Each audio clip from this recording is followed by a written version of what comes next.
horsepower, but you can pull a truck with this thing. That's cool. It's incredibly high gear, because I'm in second gear. This would be fourth gear in any of the cars in the period. Now we're in third gear. Third gear! Let's go to fourth gear. Fourth gear! Oh, this thing is great. That's good. So now we just passed Italy, we passed the French, the Germans are right next to us, and we'll just go right by them. Well, that episode of Jay Leno's Garage. Today we're being visited by true automotive royalty. This is the 1907 Thomas Flyer. This is a car that won the New York to Paris race. Not a car like it, the exact car. It really was one of the most famous cars in the world. There's a wonderful story that goes with it. Bill Harrah, of course, from Harrah's museum, he acquired the car in the 60s and tried to keep it as 100% original as he could. It's a pretty amazing story. A man named George Schuster, as I remember. There used to be a show in the United States called I've Got a Secret, People Come with a Secret. And this George Schuster guy comes out, I guess it was about 1957, and he said, oh, I drove the car that won the race, and the whole story, and oh, that's the guy, that's the car, I remember seeing that, you know. This comes to us from the National Automobile Museum in Reno, Nevada, which is really Bill Harrah's collection. Bill was probably the most famous car collector in the world. Certainly most prolific. 1,500 cars he had. It was unbelievable. And he just loved transportation and especially enjoyed historical cars, cars that were relevant. And this is one of the greatest cars of all time. Let's meet Phil MacDougall. Phil, come on in. You're the curator, the head guy. What's the exact title? The president. President, yes. Of course. The president of the Auto Museum. And it is a great museum. If you're ever in Reno, it's really worth the trip. Because I worked for Bill Harrah as a young man. I was just starting out as a comedian, and we talked cars, and he knew I liked cars, so we got to be good friends. Yeah, wonderful guy. Sadly, he died at age 66, and of course, when I was like 26, I was like, well, that seems about right. You know, when you're a kid, you go, somebody's 26, well, yeah, he lived long. Now we're there. Yeah, I know. Yeah, exactly, exactly. And he didn't just save special cars like Ferraris. He liked Franklins. He likes, you know, the cars that sort of America grew up on, the Model Ts, all of that, the weird one-off cars that nobody's ever heard of. And that's the great thing about the museum. They have so many of those there. And this was a car that nobody else thought was worth preserving at the time, but he did. He got it, what, in 64? Well, around 64, and for a few years before that, I had a couple temporary homes, even including a junkyard, almost a junkyard, before he got a hold of it and knew the story and restored it. In 1907, the automobile was coming into its own, and they were going to do a round-the-world race, correct? Yep. And America did not enter it at the time. There's nobody in America who's interested, but I think, didn't Teddy Roosevelt thought, what? Why aren't we involved in this? He was the one that got involved with it, right? Yeah, that's right. Back in 1907, they said they're going to have a race. In 1908, the New York Times and a publication, La Matin in Paris, France, said they're going to have this competition. It was more of, they didn't believe the cars really were sturdy. They were more for rich men, like a novelty. They weren't reliable. Teddy Roosevelt came in, we were going to have someone to represent us. And he says, I think we will. Yeah. Called Mr. Thomas up, and a couple of weeks before, they took this right out of the showroom floor and brought it up to New York Times. Now, Teddy Roosevelt was the first president to ride in a car. I think Howard Taft was the first president to drive a car. But Teddy Roosevelt, I think, was the first. And why did he call Thomas? Because there were Pierce Arrows. There were plenty of other cars around. Was he a personal friend, or? No, actually, the story was that there was a few people considering doing it, but they weren't sure the financial implication. And then Thomas needed a little publicity, so he came in at the end and said, I'm going to do it. But a lot of the cars, you know, they participated a year before the Peking to Paris race in Germany and in Italy. They all had people in cars that were all modified. Right. This came right out of the showroom floor, more of a promotional aspect. That's right, because I remember, was it called the Thomas Flyer from the beginning, or only after the race they changed it to Flyer? It was just Thomas Flyer from the beginning. From the beginning, okay. So this is the way cars are built at the time. Massive engine, over 500 cubic inches. What's the exact size? 571 cubic inches. It was a beast. It was an animal there. And just a torque monster. Chain drive to the rear wheels, as you can see here. You fill this with oil, and it drips oil on the chain, which of course gets thrown all over the place. Very fancy back then. Yeah. Before 1907, most people never gone faster than 12 or 15 miles an hour. Whatever a horse could run, that was about it. And they weren't reliable either. They weren't reliable. And some people had ridden on trains, but those went at most 25 or 30 miles an hour. So the idea of something can go 50, 60, oh my God, it was, and this was a fast car. It was really fast. I mean, just to pass the spec, I was in Buffalo just to see the plant, how they used to do it, to get up this hill, but at least get to at least 50 miles an hour on the straightaway.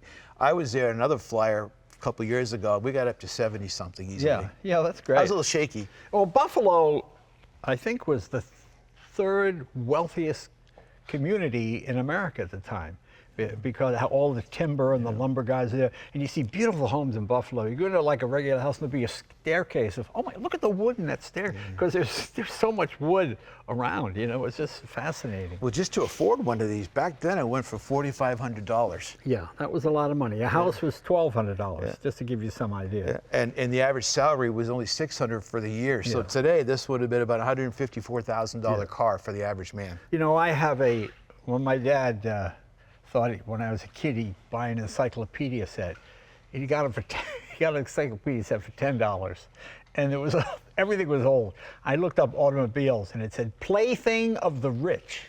The automobile, a plaything of the rich. And they showed a guy with a big cigar, you know. And that's what it was. Yeah. Nobody thought the average man could ever afford an automobile. And even Thomas had financial problems, because I think this was such a publicity coup for that company. Oh my, they became world famous overnight. Still went out of business, what, I think 3 or 4 years after 3 or 4 that. late, this went bankrupt. Yeah. This was like landing on the moon back then. When they were at Times Square at the starting line, there was like 250,000 people watching them. And when they went around, they had pigeons, you know, giving updates and all that kind of stuff. And people in the town were cheering them on. Pigeons didn't actually give updates. You mean they had carrier pigeons? There was some help from the humans. But they carried carrier pigeons. That's what the New York Times reported. I remember that. Had all these, imagine you're a reporter, you're traveling with all these pigeons, and you write a story and you put it on, and you can just fly to the New York Times. Yeah, hilarious. And a lot of times they didn't even make it past the 100 yards because they had some bad turnouts there. One was that front light over there. Yeah, oh, is that right? Yeah. That took it out. And they crossed Siberia, right? Yep. Siberia, they went all the way up. Originally, the route was to take them up to Alaska. They were so far ahead of all the other teams. They got all the way up there, and they said, there's no way to do this unless we disassemble it. The drifts were 12 feet high. They came back down, got a boat all the way over to Japan, then went over to Siberia. But I mean, it's never been done before. Most of the world never saw a car until they saw the Thomas Flyer. And how long did it take? 170 days. 170 days. Wow. But look at, I mean, they started in February 12th in New York, going up to Buffalo. You back east, you know how those storms are. Can you imagine going like that with the wind chill? And one of the cars dropped out right the first leg. So they went across that with, so how many miles was that? 36,000 miles, something like that? About that, the 30s, just to get to that part in the middle of a blizzard. Yeah. So, just fascinating. And what are some of the other cars that competed? Do you know any of the others? Yeah, France had 3 teams altogether. Yeah. And Italy had a team, and Germany had a team. Right. And at the end, there was only 3 teams that actually made it. The United States, Germany, and Italy came in about 45 days later. And Teddy Roosevelt sat in this seat, didn't he? Yeah. After they got back from the race, they went to go visit him, and he wanted to acknowledge him, and he actually sat in that seat right there. Oh, that's cool. All right, there you go. Has the engine ever been restored or just cleaned up? Cleaned up. It was there wasn't much left of the car when Bill Harrod got to it. Yeah. So he went through. And actually, George Schuster, who made it from the very beginning to the end, the only one, he was offered the car, and he turned it down. Didn't think it was going to amount to anything, but I think he would take that back. And he was what? Was he a mechanic or a driver? I'm trying to remember. Yeah, he was a mechanic for Mr. Thomas, and he actually was down in New York City. He got a telegraph and says, tomorrow I need you to be in New York City. You're going to be a mechanic on this, and you're going to be racing around the world. That's how much notice he had. I just like the idea that, Johnson, you get in there. Get in there and make that happen. As you can see, it's chain drive. Yeah. You fill this with oil, and it just drips on the chain. This is for your acetylene lights or your carbide lights, I guess would be, right? You fill it with water, you drop these carbide, it makes a gas. The gas goes up, and then you light it with a match. And okay. The only modifications they made on it was the fenders. They used to have planks that were all the way across because they had to make this, going through snow. It's the only thing they could do. Oh, I see. So you got this wood here, and then the fabric to keep it off of. Okay. Plus, you had to carry all your tools and everything in this, right? Everything was here. They had about 20 gallons under the seat, 35-gallon behind the seat, and then I've read things up to about 800 pounds they were carrying all their supplies. I mean, there's no gas stations, there's no roads, there's no anything. So if something broke down, they do a lot of walking. Under the car? Under the car, they had 10. They said that at some point, like when they're in Siberia, they had like 77 days. Siberia. Literally 77 days. And they had like 4 or 5 days the whole time that they actually slept in a bed. But these guys were heroes. Even when they were in Siberia, you know, you forget about the weather and everything. They had bandits going after them because there was a word out that if they captured them, there'd be a good ransom. Oh, I see. So they're looking over the shoulder all the time too. And you had pneumatic tires. These are not solid rubber, right? These are these are air tires. Yep. So 4-inch front, 5 in the back. You probably carried a half a dozen spare tires, correct? Always, yep. And they're shipping them ahead of time to places that seldom got there when they were supposed to. 4-speed or 3-speed? 4-speed. Oh, 4-speed transmission, okay. Yeah. And this was a stock car? Yeah. Okay. Came right off like about a week or so ahead of time before the race. They just rolled it off, and that's what they had, except for the fenders. And these are oilers, these little things. So you fill that with oil, and when the car's running, you see it drips to lubricate. Okay. Yeah, and they had a primer right there underneath it. Well, you know, I wore a watch to, this is a 1921 Vacheron Constantin driver's watch. And the idea is you wear it inside, and with those big steering wheels, and you're like this, you see the way it's offset? Yeah. So, you always know what time it is. If you wear it normally, you go, why is it? Yeah, so when you wear it on the inside, so it makes it kind of cool. I thought it'd be fun to wear while driving this. Let's see what else we got. This is your fuel tank. Yep. The additional, that was the 35-gallon one that was put on after the fact. Okay. A modification. 35 gallons. Yeah. Plus you had to carry all the extra oil and everything. There was no oil to buy on the road. No.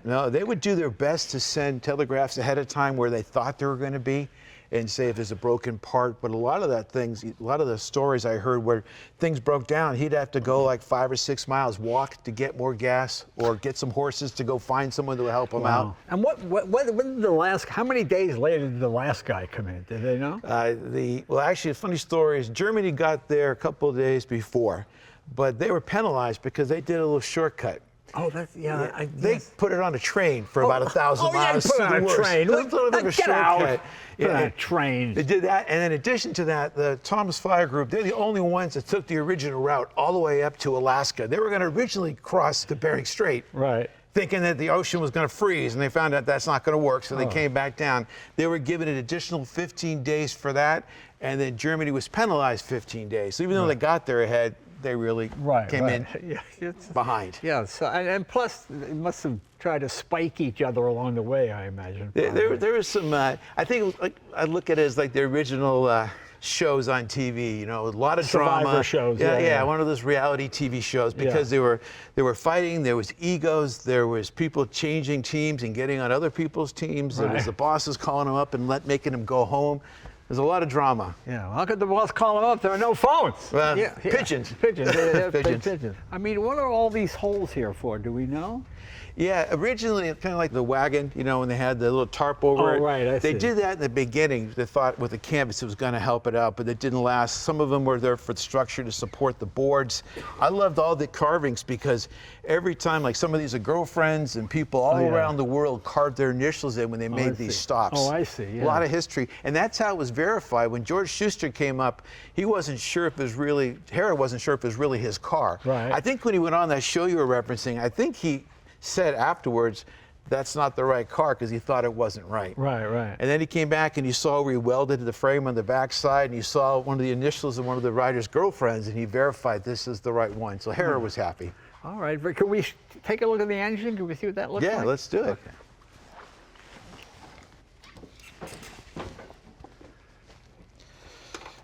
Okay. Oh, here we go. This is, how many cubic inches? 5 what? 571 cubic inches. 571. It was a monster. This is the exhaust size. To get to your exhaust valve, you undo this and you lift that up. These are priming cups. To start it, you put a little bit of gas in there. You turn that, like gas will go down the cylinder. You close it again. You'd crank it and you'd fire it off. Yeah. 2 spark plugs per cylinder. You have a battery coil and magneto. Yes. So you have two ignition systems in case one fails. These are all grease caps here. Yeah, pretty neat. Look at this. And this is what, your speedo drive? Compressor. Oh, compressor release. Yeah, compressor release. Okay. Yeah. Compression release. That's right. There's no electric starter on this, No, right? no. And this guy literally way ahead of its time. Imagine hand cranking this in Siberia. No, yeah, Please, it's how bad the- enough just in your garage trying to get it started. Yeah, with 50 weight oil. Oh my Yeah. God. And there was no antifreeze. What did they run? Alcohol? Water, and then they had to drain it every single night. Oh, I see. Every single night. I mean, we get mad if our air conditioner is not working. Can you Right. imagine every single night I know. draining this? In a blizzard. Again, the first part of it was snow drifts. Up in Alaska, they were 12 feet high, going out every night and just filling it up and draining it again. But you know, there must have been a confidence level, because no matter what era you're in, you're getting the best of that era. Like when I was a kid, I remember seeing the little space capsule that the first astronaut, what's his name? John Glenn? No, not John Glenn, the first one, Alan Shepard. Yeah.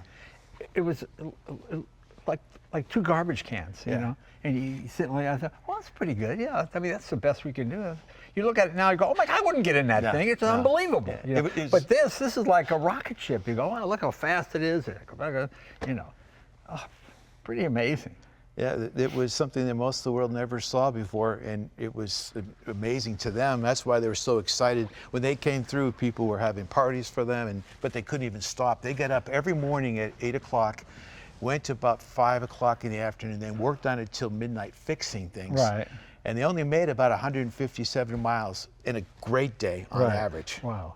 Some days it would go like 20 hours and go 4 miles. Right. Get stuck in the bogs. Just unbelievable. No brakes in the front, obviously, just Nope. rear brakes only. Right. Probably a transmission brake of some sort. And you had a lubricator on both sides. And this is what, oil? This is oil, yeah. They can prime it up here. Right. Oil, it's not connected right now. One of the highlights, one of the stories I love to hear is that after going around the whole world, 170 days, they Right. get to Paris to the gates, and they have a broken light because one of those pigeons went into it in Russia somewhere, so it wasn't functioning. Policeman from Paris wasn't good sport. He wasn't happy. He wouldn't let them go. He's actually going to arrest them because the law back then is that you had to have 2 working lights. Right. So he wouldn't let him go. A person thought it was frustrated. He got his bicycle with a light on it. They put it up on top of the car, strapped it on. Oh, and shut the whole bicycle. whole bicycle. That's right. Yeah. Then they got to cross the finishing line after 170 days with a bicycle because the policeman said, you know, it's against the law without having That's to. funny. So he probably was about 80 years old or 90 years old in the 50s when that happened. He must still have relatives that are around. Did any of the relatives ever come by? Yeah, Jeff Mall, he's been a great supporter of the National Automobile Museum. He comes around and he'll do a reenactment of his great-grandfather. He's got he knows everything about it. Very proud. And at the time, you're just a mechanic looking for a job. Well, all right, drive around the world and you can work here the rest of your life. Yes. Yeah, well, what a wonderful deal that is. Yeah. I think they threw in $1,000, but the story was he never got it. That's a lot of money. Yeah, but I don't think he ever got it. He never got the I don't money. think he got Gee. the money. Imagine a rich guy screwing a poor guy out of money. I can't believe that. Well, just can we fire it up? Yeah, let's get it Take going. it for a spin. All right, what do we need to do here? Okay.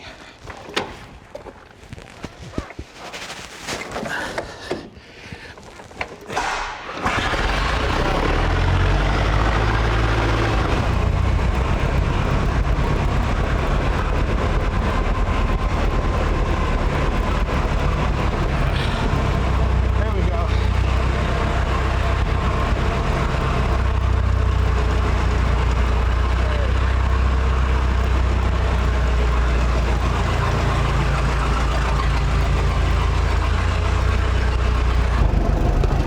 There we go. Yeah. Can you imagine driving this thing now for more than a couple hours in the winter? Oh, yeah. This is nice.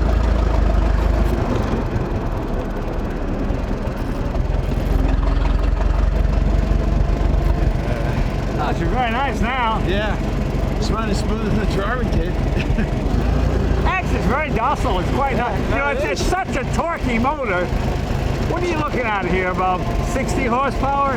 Yeah, I think 70. 70 60, horsepower. 70. And just to pass the test, they said I have to go 50 miles an hour. But Yeah. I guarantee you we can get up to 70 in this Oh, thing yeah, if we had yeah. to. They went about 150 miles. The best they ever did was 450 miles in one day. Yeah, yeah. That was the best. But besides that, some days they could have gone only 8 miles in a whole day. I can see driving in Siberia. It's a beautiful day. Just feel like we're going over the mountains. They got a couple of bandits on their tail trying to take us out. But it still feels incredibly powerful. It does. And it's smooth. These old T-heads have lots of torque. I might only be 70 horsepower, but you can Yeah. pull a truck with this thing. And literally, it actually pulled out a lot of the competitors. Like Germany broke down the box. Yeah. In the beginning, they had a deal. They said that we'll take turns who's in first place. Right, right. Then it got down to the real time, and they said, no, none of that stuff. It got pretty cutthroat to the point where if they heard one going out, no matter how many hours of sleep, 1 hour or 2 hours of sleep, they all got up and raced again. A couple of wrong turns really set the Americans back a little bit. But they're the only ones that made the original route. They're the only ones that went up to Alaska. They're the only ones that did all 23,000 miles.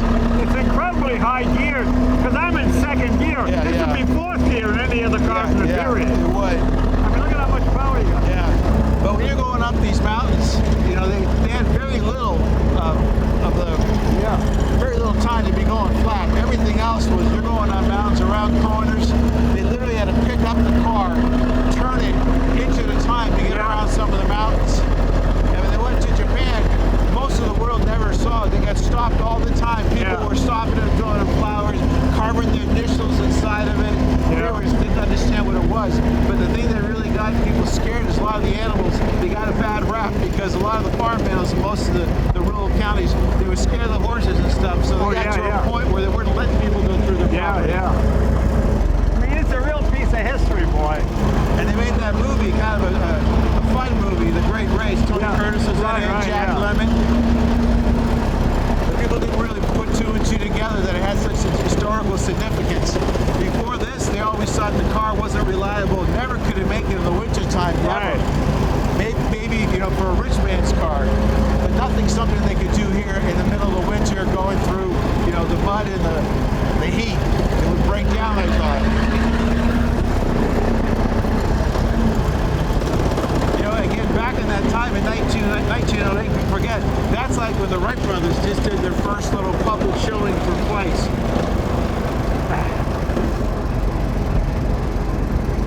But it's funny, when you read stories about them and how like some of the parts broke, he literally had to go get and walk like 5 or 6 miles, carry a 35-pound part all the way back again. Get up at 5 in the morning, get back at 8 o'clock, work on it till 12 o'clock, and then start it all over again. They said that people were so patriotic that when they came by, they were trying to host them with money, with meals and food and flowers and everything. Now we're in third gear. Third gear! Let's go to fourth gear. Fourth gear! Oh, this thing is great. This is good. So now we just passed Italy, we passed the French, the Germans are right next to us, and we'll just go right by them.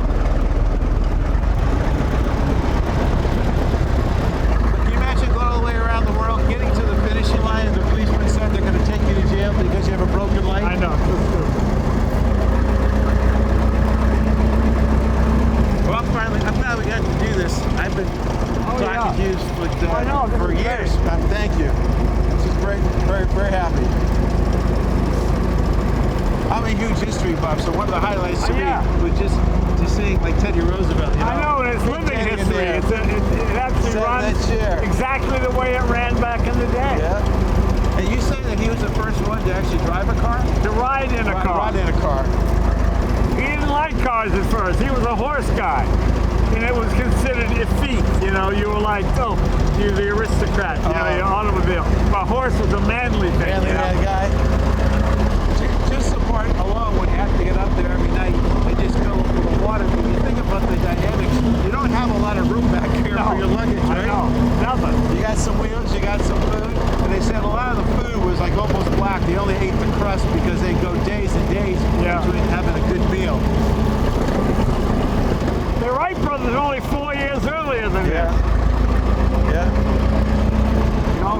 time it's easier.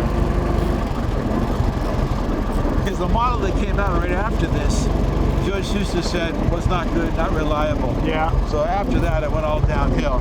He spent $100,000 just to run the race, just to support this. Yeah. Which back then was $1 million. So That's they said right, that yeah. was part of it, just $1 million to invest in the race. And who spent the millions? The Thomas Company? Yeah, Thomas. Wow. E.R. Thomas. It was $100,000, but back then it was $1 million sure. worth. Easy. More than $1 million. Yeah, this is a Model 35 model. After that one, another one wasn't as reliable. So that long career that you had, you know, for life, we talked about, job for life. Folks, if you want to see this vehicle in person, at any time in Reno, come to the National Automobile Museum. It's right downtown. It's not like if you're near any of the casinos or restaurants, it's right there on the main drag. And it's really worth seeing. I think it's worth a trip to Reno. In fact, the only reason I go to Reno. But I mean, this really is a piece of living history. The actual car that won the race and the actual condition it was in, same colors, who knows? Some of this dirt might even be real for all I know. But, and so thank you so much for being the custodian of this wonderful vehicle. Thanks for having us. Oh, really appreciate it. It's been a lot of fun. That's great. We've been talking about this for a while, and we did it. I know. I mean, this is like being in the Mayflower or one of Christopher Columbus's ships, you know? Yeah. I mean, it's pretty amazing. And we have 240 other automobiles up there that are pretty cool. But Yeah. this one right now, this is the best. Yeah. The most history. Well, it does have the most history. And for a while, it was the most famous car in the world, which is pretty amazing. Yeah. And no one's duplicated this race yet. Yeah. No one's duplicated it. Let's do it. We should do it. Let's do it now. Yeah. Jay Leno, part 1.